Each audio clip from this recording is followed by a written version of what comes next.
Well, welcome back. Our topic today is another day of area, but this time we're going to focus in terms of y. So just like usual, I want to start with one review problem, and then I'll switch over to gears in terms of y. But take your time and focus on this review problem with me. All right, so question 1. F of x equals 2 minus x squared, and g of x equals negative x. And notice this time I'm including this domain negative 2 to 2. We don't want to go outside that domain. So like normal, let's go ahead and get a nice simple sketch graphed out. And I'm going to use two different colors to represent f of x and g of x again. Now, I have to go get those points of intersection, so I'm going to quickly set my two functions equal and solve for x, and that will tell me where these two functions intersect. So I'm going to make this side equal to 0, x squared minus x minus 2, some quick factoring. I get x equals 2 and x equals negative 1. So I'm going to go ahead and label this point here should be at 2, and this intersection point here should be at negative 1.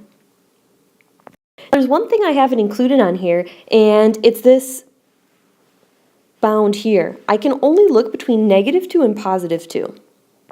So you'll notice at positive 2, that's where my function intersects, which is pretty handy. But at negative 2, well, it intersects here at negative 1, so negative 2 is obviously behind that.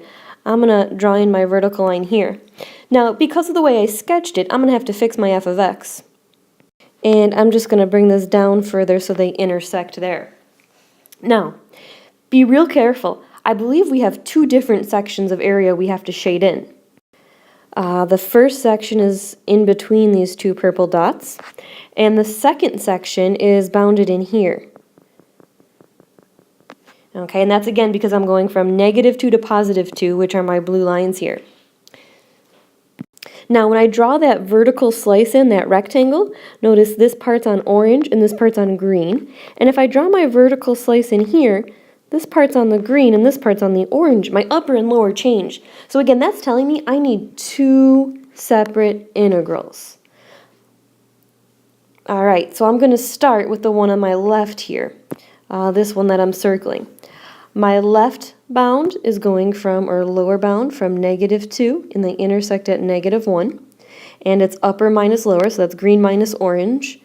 And my green function is negative x minus my orange function, which is 2 minus x squared. Again, please take note of the brackets and parentheses. First term is in a parenthesis, second term is in a parenthesis. I want the total area, so I'm going to add on to that.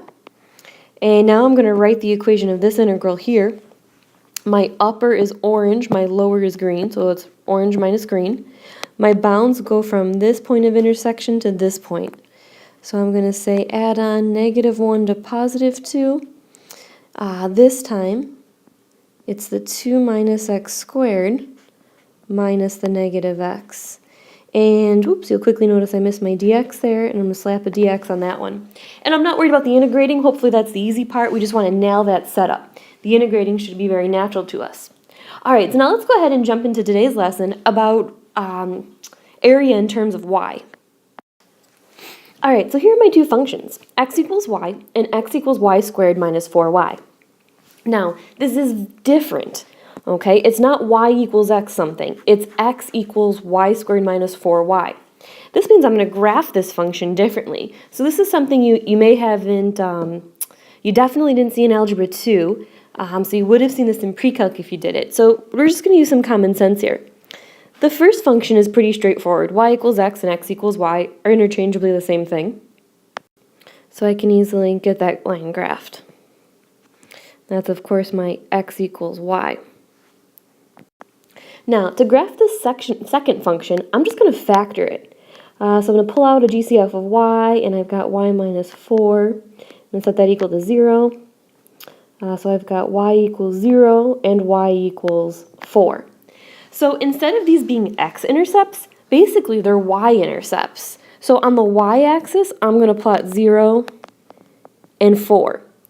So what that's telling me is when you have a y squared term, this is kind of that sideways parabola. Instead of it opening up or down, it's opening either left or right.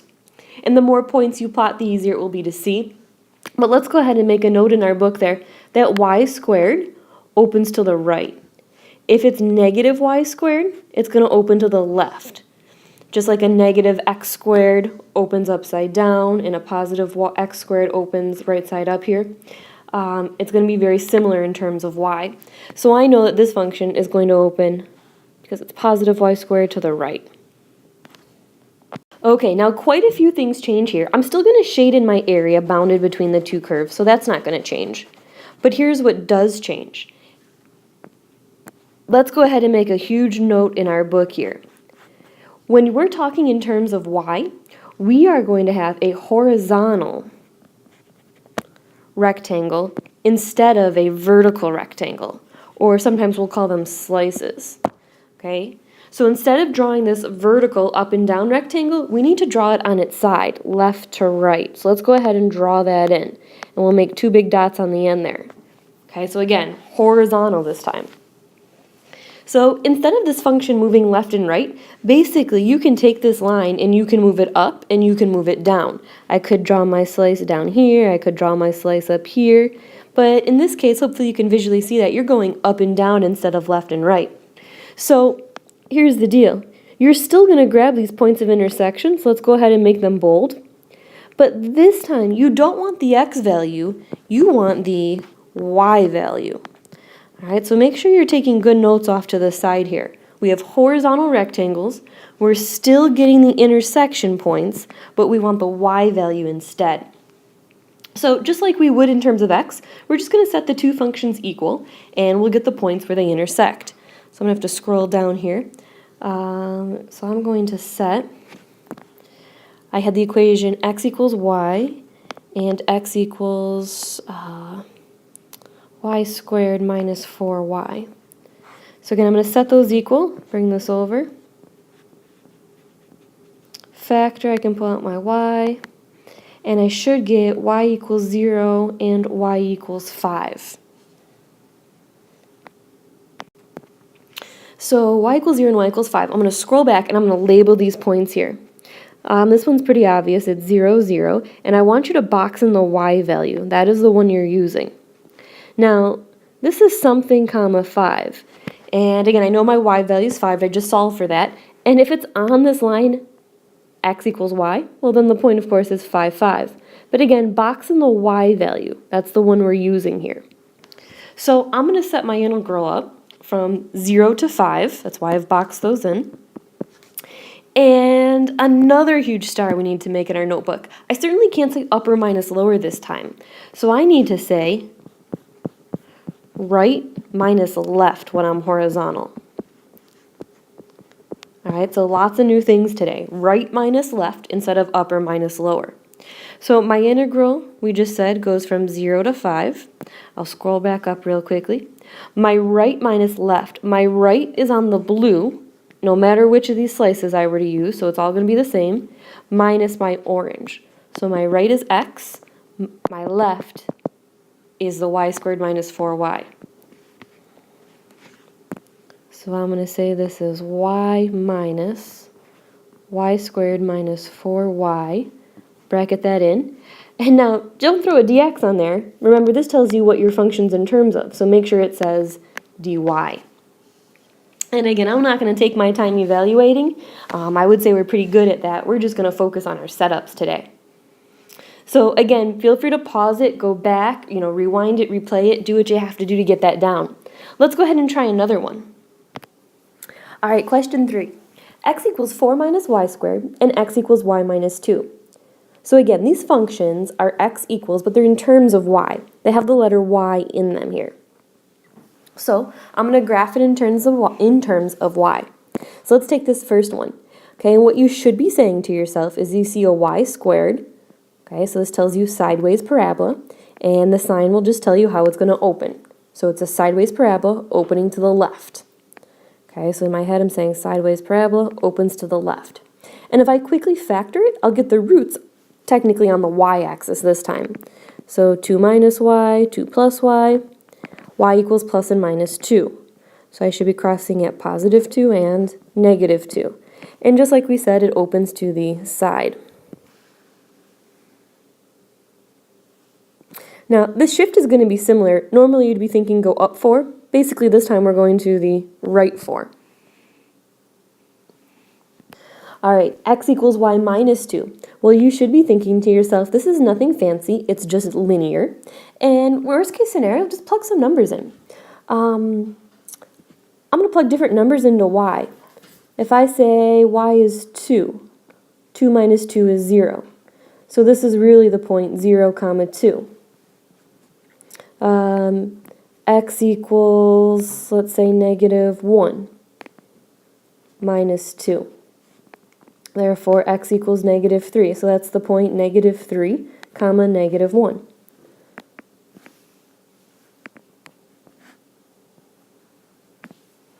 If I said x equals, you pick any number you want to plug in there. Positive 1 minus 2. X equals negative 1. So that's the point negative 1, 1. All right, and you should get a nice linear function.